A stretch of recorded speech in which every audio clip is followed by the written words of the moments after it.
नमस्सर्वेभ्यः। लघुसिद्धान्तकौमुद्याः वर्गे सर्वेषां स्वागतम्। येनाक्षरसमां नायमधिगम्य महेश्वरात् कृत्स्नं व्याकरणं प्रोक्तं तस्मै पाणिनये नमः। वाक्यकारं वररुचिं भाष्यकारं पतञ्जलिं पाणिनिं सूत्रकारं च प्रणतोऽस्मि मुनित्रयम्। नत्वा सरस्वतीं देवीं शुद्धां गुण्यां करोम्यहं पाणिनीयप्रवेशाय लघुसिद्धान्तकौमुदीम्। अ इ उण ऋलक् ए ओं ऐ औच हयवरट् लण् न्यमङणनं झभन्य घढधष् जबगडदश् खफछठथचटतव कपय्य शशसर् हल् इति माहेश्वराणि सूत्राणि। अस्य प्रकल्पस्य प्रथमाध्यायः अस्माभिः अधीतः। किं किम् अधीतम् इति सारांशरूपेण एकवारं पश्यामः। ततश्च यदि प्रश्नाः सन्ति तर्हि उत्तरं दातुं प्रयते। अत्र प्रथमे खण्डे अस्माभिः व्याकरणशास्त्रस्य परिचयः प्राप्तः। वेदस्य अङ्गानि 6 भवन्ति। शिक्षा, व्याकरणं, छन्दः, निरुक्तं, ज्योतिषं, कल्पः इति। तत्र व्याकरणम् अपि अन्तर्भवति। अतः वेदानाम् अङ्गं वेदाध्ययनार्थम् अत्यन्तं मुख्यम् अङ्गमस्ति व्याकरणं। व्याक्रियन्ते शब्दाः अनेन इति व्याकरणम्।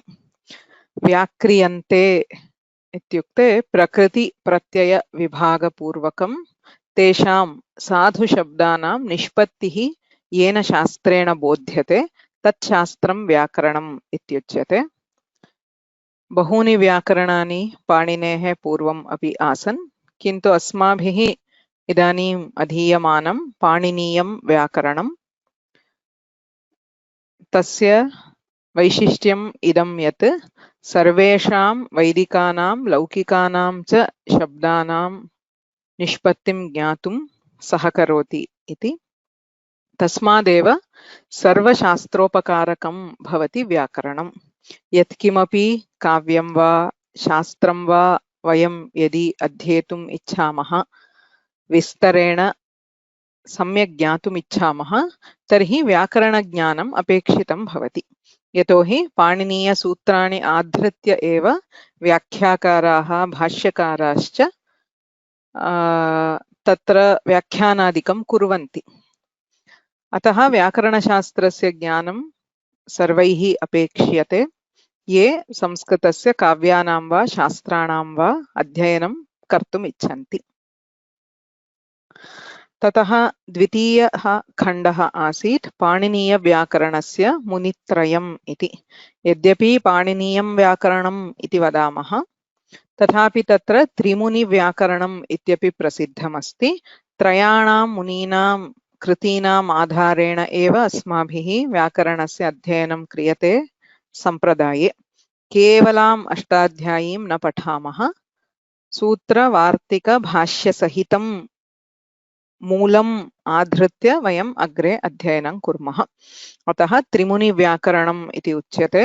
वाक्यकारं वररुचिं भाष्यकारं पतञ्जलिं पाणिनिं सूत्रकारं च प्रणतोऽस्मि मुनित्रयम् इति श्लोकः। तत्र पाणिनिः सूत्रकारः। सूत्राणि पाणिनिना निर्मितानि। सूत्रपाठः अष्टाध्यायी इत्यपि कथ्यते। तत्र 8 अध्यायाः सन्ति। प्रत्यध्यायं 4 पादाः सन्ति। आहत्य 32 पादाः। तत्र उपचतुस्सहस्रं सूत्राणि सन्ति। तानि एव व्याकरणस्य मूलनियमाः भवन्ति। सूत्रम् इत्युक्ते लघुरूपेण कथितः नियमः इत्यर्थः। So in general, a sutra is a condensed form of a rule. Right? Ashtadhyayi मूलग्रन्थः, किन्तु अष्टाध्याय्याः सहकारिरूपेण पाणिनिना अन्ये अपि ग्रन्थाः विरचिताः। धातुपाठे धातूनाम् आवलिः दीयते। गणपाठे शब्दानाम् आवलिः दीयते, सर्वेषां शब्दानां न, तत्र तत्र परस्परसम्बद्धानां शब्दानाम् आवलिः अस्ति। लिङ्गानुशासने लिङ्गसम्बद्धाः नियमाः भवन्ति। शिक्षाशास्त्रे उच्चारणसम्बद्धाः वर्णसम्बद्धाः अंशाः भवन्ति। एतत् सर्वम् आश्रित्य पञ्चकं पाणिनीयकम् इत्युच्यते। तत्रापि अष्टाध्यायी सूत्रपाठः एव मूलग्रन्थः। ततश्च वाक्यकारः अथवा वार्तिककारः इति प्रसिद्धः अस्ति वररुचिः, तस्यैव नामान्तरं कात्यायनः इति। वररुचिना वार्तिकानि रचितानि। तत्र वार्तिकानां विषये पुनः भाष्यकारेण विमर्शः क्रियते। बहूनि वार्तिकानि तेन प्रत्याख्यायन्ते, किन्तु कदाचित् यानि वार्तिकानि अङ्गीकृतानि सन्ति तानि सूत्रवदेव प्रमाणभूतानि सन्ति. So vartikas, to know in general, are additional niyamas given by the vartikakara. So for performing any operation, we need either a sutra or a vartika. Both of them are equally valid. भाष्यकारः अस्ति पतञ्जलिः, येन महाभाष्यम् इत्याख्यः ग्रन्थः विरचितः। संवादरूपेण तत्र सूत्राणां विषये गभीरा चर्चा प्रवर्तते। सूत्रसम्बद्धाः बहवः अंशाः भाष्यकारेण विचार्यन्ते। भाष्याधारेण एव प्रायः सर्वे अन्ये व्याकरणग्रन्थाः विरचिताः सन्ति। एतान् त्रीन् मुनीन् नत्वा त्रिमुनि व्याकरणम् अस्माभिः अधीयते। ततश्च वयम् एतद् दृष्टवन्तः यत् सूत्रं वार्तिकं भाष्यम् इति किमपि साक्षात् पठितुं न शक्यते, यतोहि तत्र सूत्राणां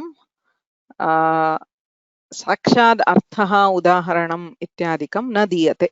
अष्टाध्याय्याम् अर्थः वा उदाहरणं वा नास्ति, भाष्येपि तथा नास्ति। तदर्थम् अस्माभिः वृत्तिग्रन्थाः आश्रयणीयाः। वृत्तिग्रन्थेषु सूत्राणाम् अर्थः उदाहरणम् इत्येवं क्रमशः पठितुं शक्यते। तत्र विशिष्य क्रमद्वयं प्रसिद्धमस्ति, काशिकावृत्तिः एवं वैयाकरणसिद्धान्तकौमुदी इति। काशिका इति वृत्तिग्रन्थः वामनजयादित्याभ्यां विरचितः। तत्र अष्टाध्याय्याः क्रमेण एव सर्वेषां सूत्राणां विवरणम्, अर्थः, उदाहरणं, विशेषांशाः सर्वेपि दीयन्ते। सिद्धान्तकौमुदी इति तु भट्टोजीदीक्षितेन विरचितः ग्रन्थः। तत्रापि सर्वेषां सूत्राणाम् अर्थः, उदाहरणम् इत्यादि दीयते, किन्तु सः क्रमः अष्टाध्यायी क्रमात् भिन्नः। तत्र प्रक्रियायाः आनुकूल्यं मनसि निधाय ग्रन्थकृता प्रकरणशः सूत्राणि दत्तानि सन्ति। संज्ञाप्रकरणं, सन्धिप्रकरणं, समासप्रकरणं, कारकप्रकरणम् इत्येवं प्रकरणेषु सूत्राणां क्रमस्य परिवर्तनं कृतमस्ति भट्टोजीदीक्षितेन। एवञ्च काशिकाक्रमः, कौमुदीक्रमः इति क्रमद्वयं व्याकरणाध्ययने बहु प्रसिद्धमस्ति। एतदन्तरेण अन्येपि केचन क्रमाः सन्ति, किन्तु मुख्यतः इदं क्रमद्वयं दृश्यते। तत्र उभयोः क्रमयोः आनुकूल्यं किञ्चिदस्ति, तत्र क्लेशः कश्चिदस्ति। उभयथापि सम्यक् अध्ययनं कुर्मः चेत् उभयथा अध्ययनेनापि व्याकरणज्ञानं प्राप्तुं शक्यते. So there are two different ways. So there are some advantages and some disadvantages in both. So there are, of course, great scholars who have studied in both kramas. So right now, I wouldn't say a preference for either of these. Okay. So as we move on, we will understand what is the advantage of Kashika Krama, what is the advantage of Kaumudi Krama, and so on. अस्माभिः इदानीं चितः क्रमः तु कौमुदी क्रमः। तत्र वैयाकरणसिद्धान्तकौमुदी इति भट्टोजीदीक्षितेन कृतः ग्रन्थः।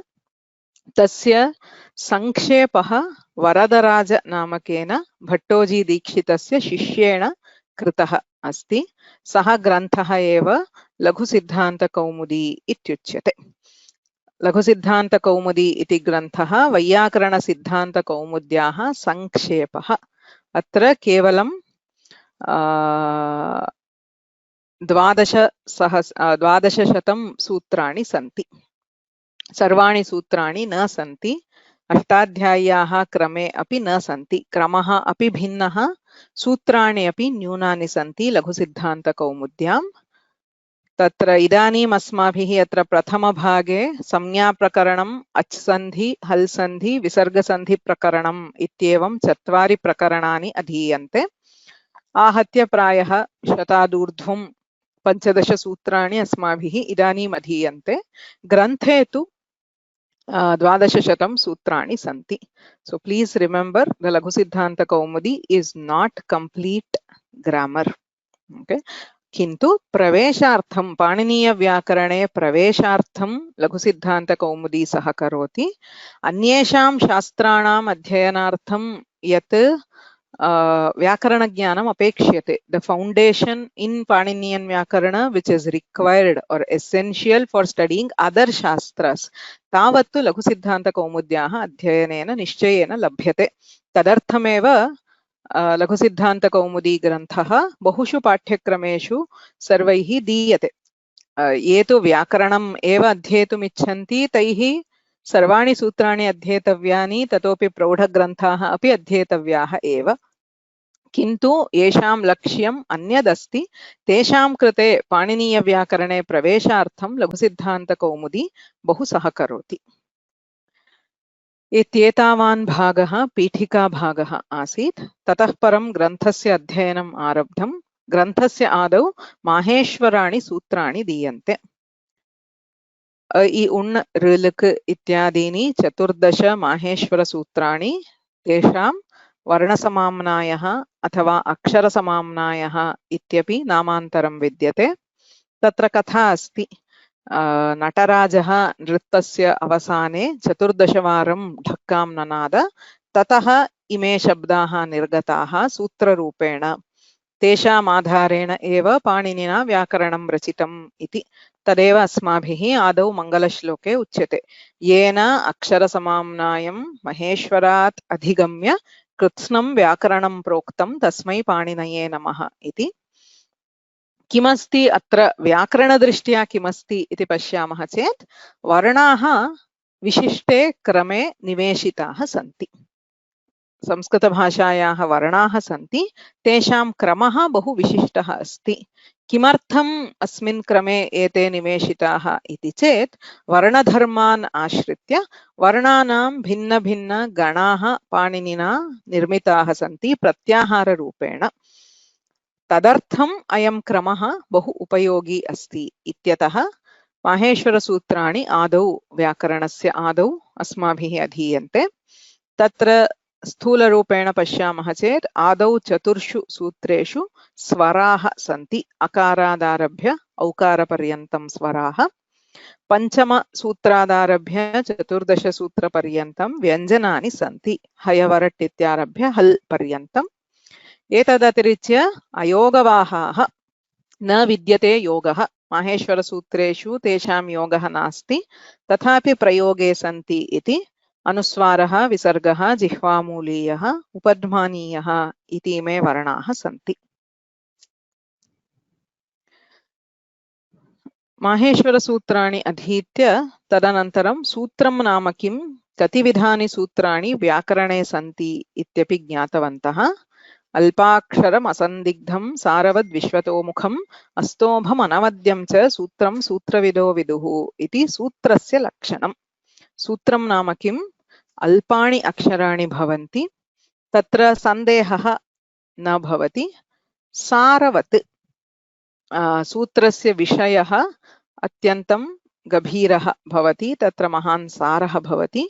विश्वतोमुखम्, एकस्य सूत्रस्य उपयोगः बहुषु सन्दर्भेषु कर्तुं शक्यते। बहूनि प्रयोजनानि भवन्ति एकस्य सूत्रस्य। अस्तोभं स्तोभवर्णाः च वै तु हा उ इत्यादयः न भवन्ति। अनवद्यम् अवद्यं नाम दोषः न भवति इत्येवं सूत्रस्य सामान्यलक्षणम् उच्यते। आरम्भिकस्तरे अध्ययने एव एतत् सर्वं लक्षणं वयं ज्ञातुं न शक्नुमः। वयं प्रथमवारं पठामः अथवा दशमवारं यदा पठामः तदा अपि सन्देहाः भवन्त्येव, किन्तु असन्दिग्धम् इति अस्मद्दृष्ट्या न। समग्रम् अध्ययनं कृत्वा यदा पूर्णं ज्ञानं प्राप्नुमः अथवा ये उत्तमाधिकारिणः सन्ति ते यदा सूत्राणि पश्यन्ति तेषां कृते तत्र असन्दिग्धतया सर्वं ज्ञायते इत्यर्थः। सर्वेषु सूत्रेषु इयमेव गतिः। सूत्रप्रभेदाः व्याकरणशास्त्रे सूत्राणि षोडश विभक्तानि सन्ति। संज्ञासूत्रं, परिभाषासूत्रं, विधिसूत्रं, नियमसूत्रं, अतिदेशसूत्रं, अधिकारसूत्रम् इति। तत्र शास्त्रे यानि विशिष्टानि पदानि उपयुज्यन्ते तेषाम् अर्थं बोधयन्ति संज्ञासूत्राणि। शास्त्रस्य अथवा सूत्रस्य अर्थः कथं ज्ञातव्यः, सूत्रे विहितं कार्यं कथं केन प्रकारेण करणीयम् इति बोधयन्ति परिभाषासूत्राणि। विधिसूत्राणि साक्षात् किमपि कार्यं बोधयन्ति। So vidhi is the key rule in Vyakarana. It is an operation. Yat kimapi vayam Vyakarane kartum ichhamah tadartham vidhisutram apekshate. Sandhihi asti chet tatra sutram, samasah chet sutram, vibhaktihi chet sutram, pratyayah chet sutram iti kena sutrena iti chet kena vidhisutrena ityeva. Anyani sarvani sutrani vidhisutrasya sahayyam kurvanti. Niyamasutram vidhisutrasya pravrittim niyamayati. So it restricts the operation of a vidhisutra. Atidesha sutrena ekasya padarthasya dharmaha anyasmin aropyante. The superimposition of the properties of one on another is called atidesha. It can also be called an extension. So something which is told for A is also extended to B. Adhikara is शीर्षकं भवति। अस्मिन् बहुषु सूत्रेषु एकमेव कार्यम् उच्यते चेत् सः अधिकारः इत्युच्यते। अधिकारः स्वयं किमपि कार्यं न करोति, किन्तु तत्र विद्यमानः अंशः अग्रे बहुषु सूत्रेषु उपयुज्यते इत्यर्थः। एवं षड्विधानि सूत्राणि सन्ति। इदानीं सूत्राणां नामानि ज्ञायन्ते चेत् अलम्। विशिष्य आदौ संज्ञासूत्रं विधिसूत्रम् इति द्वयोः ज्ञानं भवेत्। अग्रे यथा वयं पठामः तदा अन्यप्रभेदानां ज्ञानं प्राप्तुं शक्नुमः। So for now you should understand what is vidhi and what is samgya. Samgya is a name. That sutra which explains a name or a term of Vyakarana is a samgya sutra. That which gives an operation of Vyakarana is Vidhi Sutra. अद्यापि मां बहवः पृच्छन्ति कः भेदः इति। कृपया अवगच्छन्तु, बहु सरलमेव अस्ति। तत्र सूत्रेण किमुच्यते इति अस्माभिः द्रष्टव्यम्। अदर्शनं लोपः इत्यनेन किमुच्यते? किमपि न दृश्यते चेत् तस्य लोपः इति नाम भवति। So something is labeled lopa. So disappearance is called lopa. That is samgya. That sutra doesn't tell us what we have to delete or elide. It is only saying that if there is disappearance of something, it is called lopa. So Halantyam says an ending consonant is called it. Okalojhrasva dirgha plutah says a particular kind of ach is called hasva, called dirgha, called pluta. Tat samnya sutram. Yatra tu विशिष्य कार्यमेव उच्यते। तस्य लोपः इत्यनेन इत्सम्यक वर्णस्य लोपः भवति इति उच्यते तत् विधिसूत्रं भवति। तयोः भेदः सम्यक् अस्माभिः अवगन्तव्यः। संज्ञा विधायकं सूत्रम् इति प्रयुज्यते, तस्य संज्ञासूत्रम् इत्येव अर्थः। तत्र विधायकशब्देन भ्रमः न कर्तव्यः। विधायकं मीन्स् एनी सूत्र विच गिव्स समथिंग। अतः संज्ञा विधायकं सूत्रम् इत्युक्ते संज्ञासूत्रम् इत्येव, तत्र भ्रमः नावश्यकः। विधिसूत्रम् इति तु लोपविधायकं सन्धिविधायकम् इत्यादि यत्र उच्यते तद् विधिसूत्रं भवति। ततः अस्माभिः त्रीणि सूत्राणि अधीतानि आदौ। हलन्त्यम्, अदर्शनं लोपः, तस्य लोपः इति। हलन्त्यम् इति संज्ञासूत्रम्। किमुच्यते? उपदेशे अन्त्यं हल् इत् भवति। उपदेशः नाम आद्योच्चारणम् इति ज्ञातवन्तः। धातुः, प्रत्ययः, आदेशः, आगमः इत्यादि व्याकरणशास्त्रेण यद् उपदुष्यते तत्सर्वम् उपदेशः। तत्र अन्ते हल् वर्णः नाम व्यञ्जनवर्णः अस्ति चेत् तस्य इत् इति संज्ञा भवति। यथा अ इ उण् इत्यत्र अन्ते णकारः अस्ति, तस्य इत् इति संज्ञा भवति। अदर्शनं लोपः इत्यपि संज्ञासूत्रं। प्रसक्तस्य अदर्शनं लोपसंज्ञं स्यात्। Something disappears, that process is called lopa. Using this, there is a vidhi sutra tasya lopaha. Tena kimuchyate? Yatra yatra it samjna vidhiyate tasya varnasya lopaha bhavati. Anything which gets a label of it is deleted. Tena a I un ityatra nakarasya lopaha. ऋलक् इत्यत्र ककारस्य लोपः भवति। सर्वत्रापि इत्संज्ञकवर्णस्य झटिति लोपः भवति, तस्य लोपः इति सूत्रेण। तर्हि किमर्थं ते इत्संज्ञकवर्णाः इति चेत् आदिरन्त्येन सहेता इति सूत्रेण प्रत्याहारः क्रियते।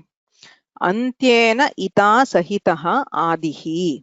So अण् इति प्रत्याहारः अस्ति, तत्र अन्ते इत्संज्ञकवर्णः णकारः अस्ति, आदौ अकारः अस्ति, मध्यगानां स्वस्य च संज्ञा स्यात्। अण् इत्युक्ते किम्? अकारः, ततः णकारपर्यन्तं ये ये वर्णाः ते सर्वे।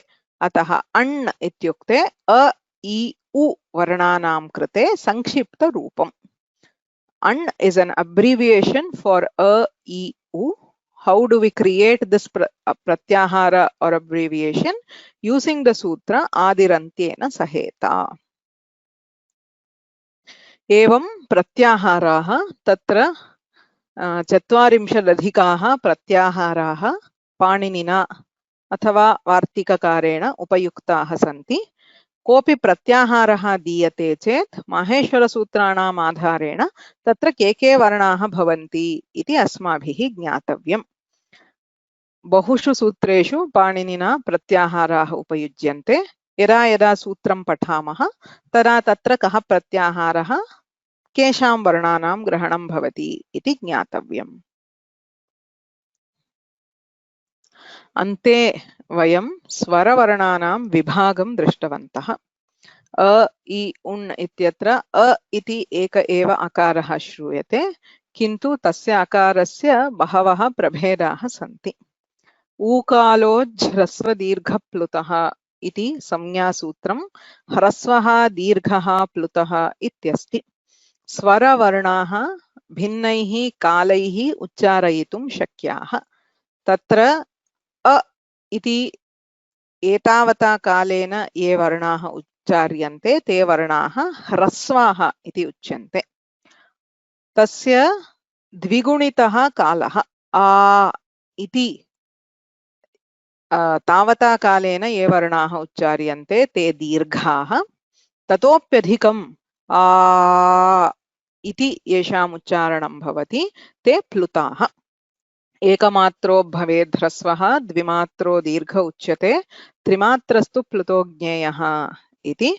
ह्रस्वः दीर्घः प्लुतः इत्येवं प्रभेदाः सन्ति। ततश्च उदात्त अनुदात्त स्वरिताः अपि सन्ति। उच्चैरुदात्तः नीचैरनुदात्तः समाहारस्वरितः इति संज्ञासूत्रम्। उदात्तः इति संज्ञा, अनुदात्तः इति संज्ञा, स्वरितः इत्यपि संज्ञा।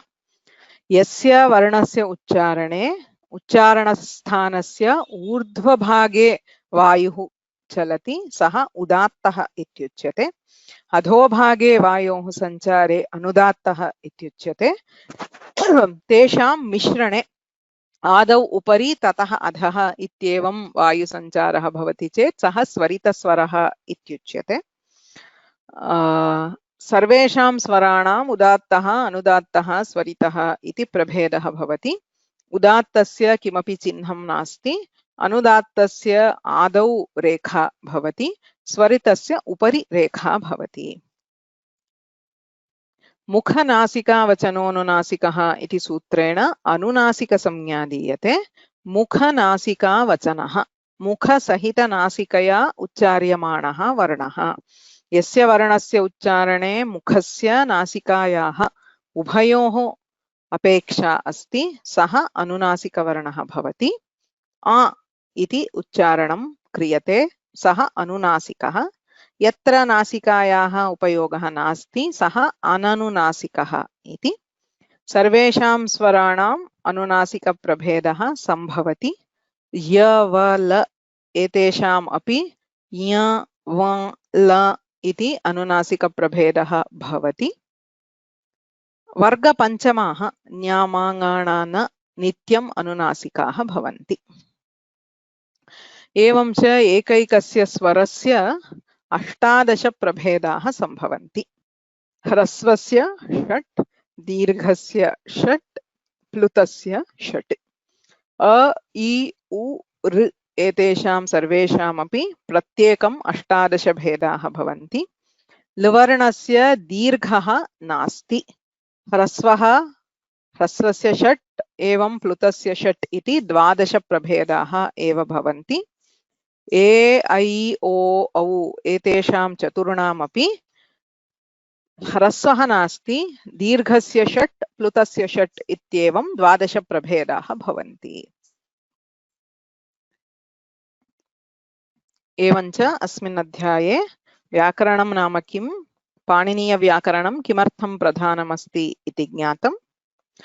पाणिनीयव्याकरणस्य प्रमाणभूताः आचार्याः के पाणिनिः, पतञ्जलिः, कात्यायनः, तेषां ग्रन्थः कः इत्यपि ज्ञातवन्तः। अष्टाध्याय्याः अध्ययनं कैः प्रकारैः कर्तुं शक्यम्, अस्माभिः अत्र कः मार्गः अनुस्रियते इति ज्ञातवन्तः।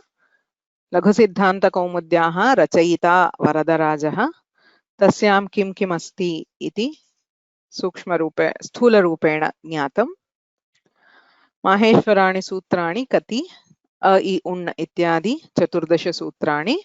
व्याकरणशास्त्रे तेषां किं महत्त्वं, तदाधारेण प्रत्याहारनिर्माणं भवति, अतः सः क्रमः अत्यन्तं मुख्यः इति ज्ञातम्। सूत्रं नाम किं, सूत्रलक्षणं ज्ञातम्। कति विधानि सूत्राणि, 6 विधानि, संज्ञा परिभाषा इत्यादि ज्ञातवन्तः। इत् संज्ञा नाम का, अधुना हलन्त्यम् इति इत् उपदेशे अन्ते विद्यमानस्य व्यञ्जनस्य इत् संज्ञा। अन्यानि अपि सन्ति। इत् संज्ञा इत्युक्ते हलन्त्यम् इत्येव न, अन्यानि सूत्राणि सन्ति, इदानीं तु एतावत् ज्ञातम्। इत्संज्ञकवर्णानां लोपः कथं भवति, तस्य लोपः इति सूत्रेण भवति। प्रत्याहारः नाम कः, कथं क्रियते निर्माणम्, आदिरन्त्येन सहेता इत्यनेन।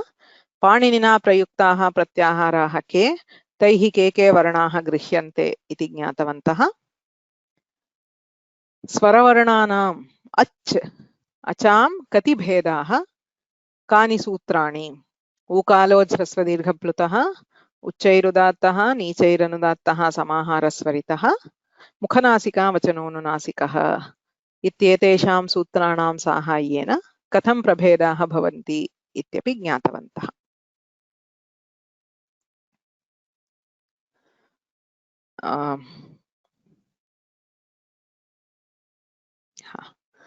अत्र प्रश्नाः भवेयुः।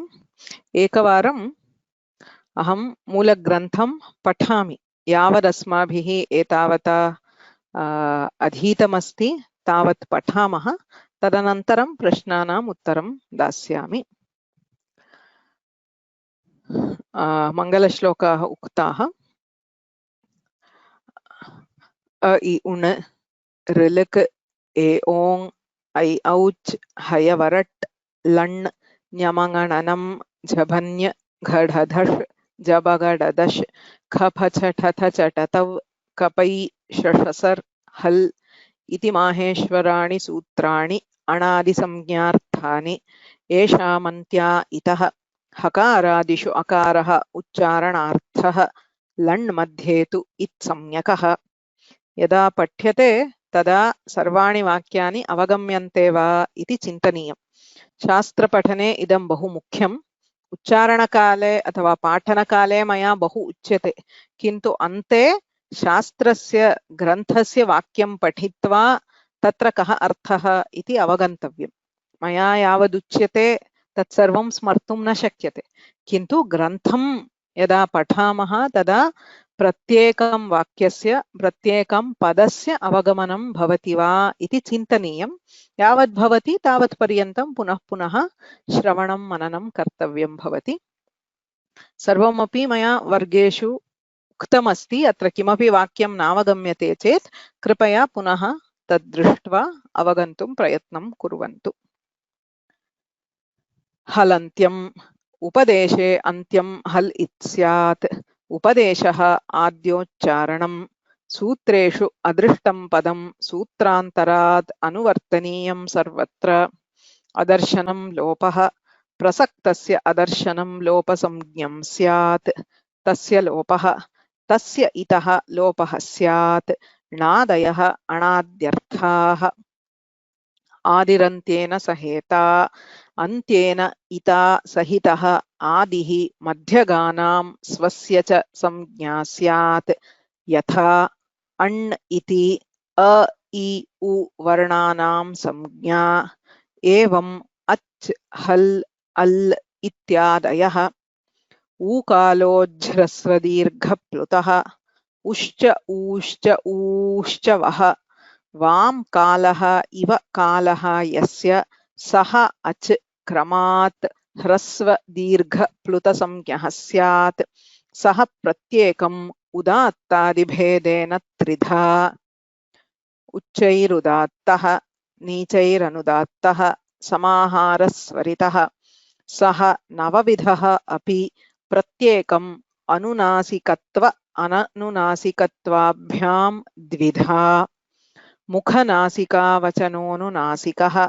मुखसहितनासिकया उच्चार्यमाणः वर्णः अनुनासिकसंज्ञः स्यात्। तदित्थम् अ इ उ ऋ एषां वर्णानां प्रत्येकम् 18 भेदाः। लवर्णस्य 12, तस्य दीर्घाभावात्। एचामपि 12, तेषां ह्रस्वाभावात्। अत्र केचन प्रश्नाः सन्ति।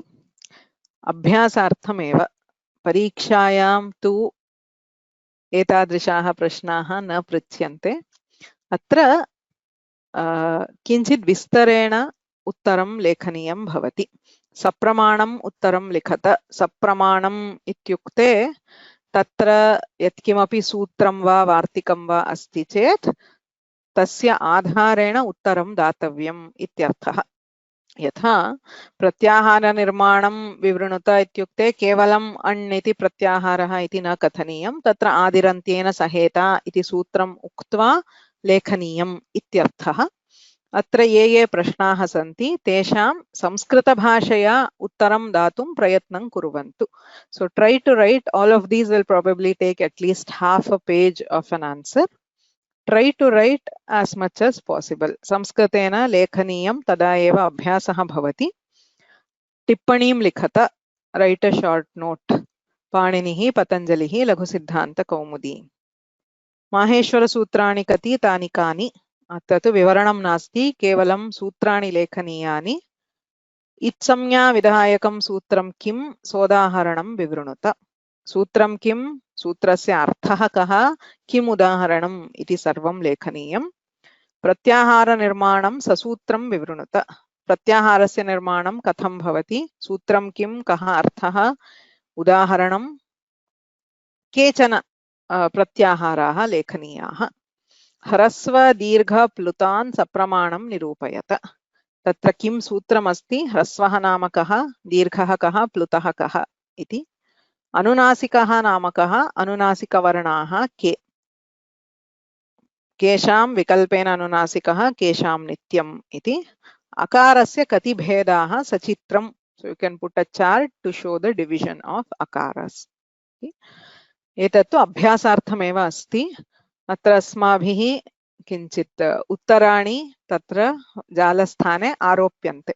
So after a few days I will upload the answers, sample answers to these, but they need not be exactly the same. They are just for reference. You should try to explain these in your own words.